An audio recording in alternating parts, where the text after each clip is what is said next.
Suatu hari Johnny kecil menghampiri ayahnya dan berkata, "Pa, aku bertemu dengan gadis yang sangat cantik dan aku ingin berkencan dengannya." Sang ayah menjawab, "Wah, bagus sekali nak, siapa dia?" "Putri, Pa, anak tetangga kita."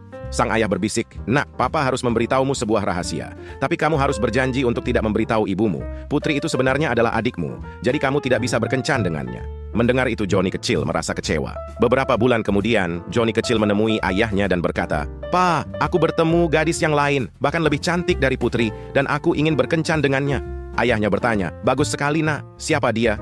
"Tiara, Pa, anak tetangga kita yang lain." Sang ayah berkata, "Maaf nak, tapi dia juga adikmu."